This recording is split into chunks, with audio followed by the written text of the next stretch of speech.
दोस्तों नमस्कार, आप सभी का एक बार फिर से स्वागत है।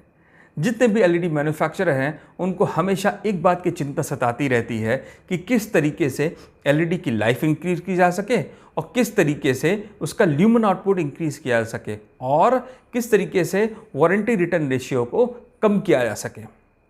इन सभी सवालों का जवाब हमें मिल जाएगा जब हम इसका कारण जानेंगे और जब कारण पता होगा तो उसका निवारण भी होगा। दोस्तों, एलईडी की लाइफ को सबसे ज़्यादा इफेक्ट हीट करता है, इसलिए थर्मल मैनेजमेंट एलईडी में सबसे इंपॉर्टेंट बिंदु है। आइए इस चीज़ को समझने की कोशिश करते हैं। आज का वीडियो थोड़ा टेक्निकल होगा। मैं पूरी कोशिश करूंगा कि सरल शब्दों में, सरल भाषा में आपको हर एक चीज़ समझा सकूं। इस चीज़ को समझने के लिए पहले ये जानना अति आवश्यक है कि एलईडी क्या होता है। मुझे पता है आधे से ज़्यादा लोगों को एलईडी के बारे में पता है, लेकिन मैं यहाँ पे बहुत सारे ऐसे पॉइंट्स हैं जो शायद ही कुछ लोगों को पता हो। तो चलिए आइए आगे के एपिसोड में देखते हैं कि किस तरीके से हम एलईडी की लाइफ को इंक्रीज़ कर सकते हैं। जैसा कि आप सभी लोग जानते हैं, एलईडी मतलब होता है लाइट एमिटिंग डायोड। ये एक तरीके का सेमीकंडक्टर डिवाइस होता है। जब इसके अंदर हम इलेक्ट्रिक करंट पास करते हैं तो यहाँ पे लाइट जनरेट होती है। इस वाले फिगर में आप ज़्यादा आसानी से समझ जाएंगे। जो एलईडी सेमीकंडक्टर है वो दो तरीके के सेमीकंडक्टर से मिलकर बना होता है। एक होता पी टाइप सेमीकंडक्टर और एक होता है n type semiconductor. P type में होल्स ज़्यादा होते हैं और एन टाइप में इलेक्ट्रॉन्स ज़्यादा होते हैं, और ये जहाँ पे मिलता है उसको हम जंक्शन बोलते हैं। आप यहाँ पे ध्यान से देखिए, जब हम करंट पास करते हैं तो प्लस और माइनस यानी कि होल्स और इलेक्ट्रॉन्स जहाँ पे मिलते हैं वहाँ पे एक तरीके से एनर्जी जनरेट होती है। कुछ पार्ट उस एनर्जी का कुछ पार्ट लाइट में कन्वर्ट हो जाता है और कुछ पार्ट आपका हीट में कन्वर्ट हो जाता है। यही जो हीट है, इसी हीट को हम जंक्शन टेम्परेचर बोलते हैं। बिकॉज उस जंक्शन पे वहाँ पे हीट जनरेट हो रही है, इसलिए हम उसे जंक्शन टेम्परेचर बोलते हैं। जंक्शन टेम्परेचर के बारे में बड़ा ही संक्षेप में फिलिप्स की वेबसाइट पे भी दिया हुआ है, आप लोग जाके वहाँ पे स्टडी कर सकते हैं। चलिए, हर एक एलईडी बनाने वाली कंपनी अपने एलईडी के बारे में डेटा देती है और उस डेटा को देख के हम बहुत कुछ उस एलईडी के बारे में हम जान सकते हैं। चलिए आइए स्टडी करते हैं। यहाँ पे एवरस्टार एलईडी चिप जो कंपनी है उसकी डेटा शीट स्टडी करते हैं। यहाँ पे उन्होंने अपनी एलईडी के लिए एब्सोल्यूट मैक्सिमम रेटिंग्स दी हुई, यानी कि इसके ऊपर नहीं जाना चाहिए, ऐसा उन्होंने यहाँ पे बोला हुआ है। जैसे फॉरवर्ड करंट है 120 मिली एम्पियर, यानी कि 120 मिली एम्पियर के ऊपर एलईडी के ऊपर आपको करंट नहीं देना है। अगर आप करंट देंगे तो उसकी एफिशिएंसी और लाइट आउटपुट सब घट जाएगी। आप इसमें एक और चीज़ देखें, यहाँ पे ऑपरेटिंग टेम्परेचर -40 to 85, यानी कि एलईडी आपकी -40 से लेके 85 डिग्री सेंटीग्रेड के बीच में बहुत अच्छे से वर्क करेगी। उसके ऊपर अगर जाएगा तो उसकी एफिशिएंसी और लाइट आउटपुट भी घटता चला जाएगा। यहाँ पे इन्होंने एक चीज़ और मेंशन की हुई है, LED junction temperature 125 degree centigrade, यानी कि जो जंक्शन टेम्परेचर है वो 125 डिग्री सेंटीग्रेड तक की मैक्सिमम रेटिंग उन्होंने दी है। यानी कि इसके ऊपर जाएगा तो एलईडी की लाइफ और एफिशिएंसी सब कुछ घटती चली जाएगी। इसलिए कोशिश ये करनी चाहिए कि जो कंपनी एलईडी चिप कंपनी ने जंक्शन टेम्परेचर मेंशन किया हुआ है उसके नीचे ही आपका एलईडी का टेम्परेचर रहे।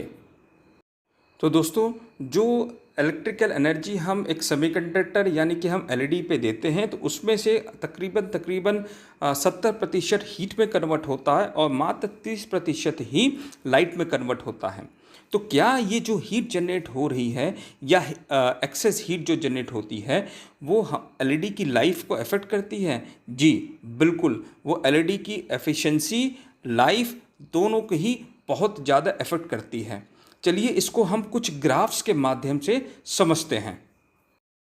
ये जो ग्राफ है यहाँ पे junction temperature versus relative luminous flux, यानी कि आप इसको एक तरीके से एफिशिएंसी बोल सकते हैं कि कितनी लाइट कितने परसेंटेज में आपकी एलईडी चिप या जो भी एलईडी चिप है वो देती है। आप यहाँ ध्यान से देखिए, 25 डिग्री जब टेम्परेचर था तब अप्रॉक्सीमेटली 100% आपका आउटपुट हो रहा था।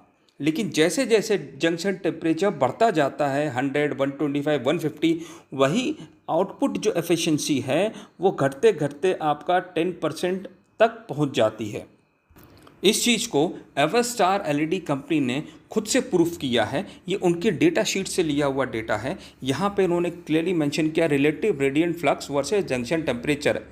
आप यहाँ पे देखेंगे जैसे जैसे जंक्शन टेम्परेचर बढ़ता जा रहा है वैसे वैसे एलईडी चिप की जो एफिशिएंसी है वो घटती चली जा रही है।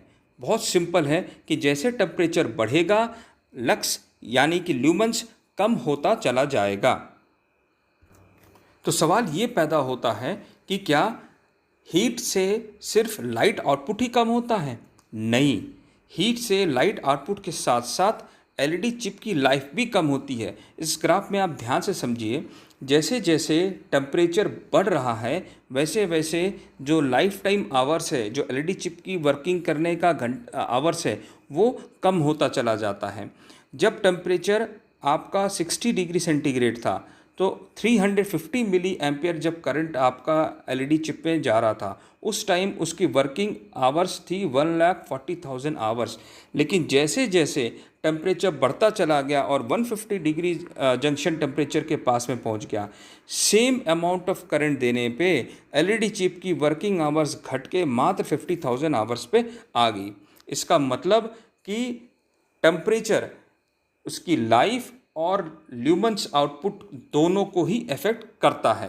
तो दोस्तों आपको अब समझ में आ गया होगा कि हीट कितना इम्पॉर्टेंट रोल प्ले करता है एलईडी की लाइफ डिसाइड करने में। यानी कि हमें एक एफिशिएंट और इफेक्टिव थर्मल मैनेजमेंट चाहिए एक एलईडी की लाइफ को इंक्रीज़ करने में, उसके ल्यूमेन का आउटपुट इंक्रीज़ करने में। इस एपिसोड का पार्ट 2 जल्द ही मिलेगा और उसको देखना मत भूलिएगा। उस एपिसोड में मैं आपको एफिशिएंट और इफेक्टिव थर्मल मैनेजमेंट कैसे करना है, किस तरीके से हीट को कंट्रोल करना है, कौन सा थर्मल पेस्ट यूज़ करना है, किस तरीके से यूज़ करना है, मैं आपको उसमें बताऊंगा। तब तक के लिए अपना ख्याल रखिए। नमस्कार, जय हिंद, वंदे मातरम।